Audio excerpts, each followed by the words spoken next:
మీరు ఇప్పుడు ఈ 2.5 మినిట్స్ ట్రైలర్లో చూసింది జస్ట్ గ్లిమ్స్ మాత్రమే. 2 గంటల 35 నిమిషాలు ఒకసారి మీరు ఒక టైం మిషన్ ఎక్కి అలా జర్ర ఒక రౌండ్ వేసి వస్తారు. అదైతే మీకు పక్కా గ్యారంటీ.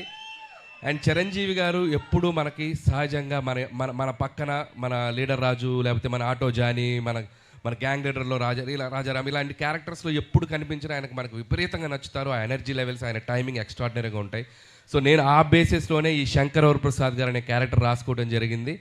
అండ్ పేరు కూడా అదే పెట్టడం జరిగింది. అండ్ నిజంగా చిరంజీవి గారిలో ఉన్నటువంటి ఒక ఫన్ టైమింగ్, చిరంజీవి గారిలో ఉన్నటువంటి ఒక న్యాచురల్ ఎక్స్ప్రెషన్స్, రియాక్షన్స్ అన్నీ ఈ సినిమాలో బాగా ఎక్స్ప్లోర్ చేసాం.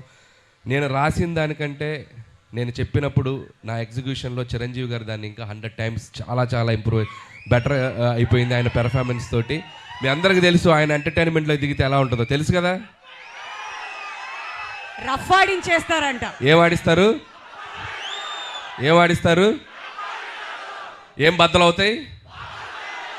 ఏం బద్దలవుతాయి? మరి పండక్కి అన్నీ మీరే చేయాలి.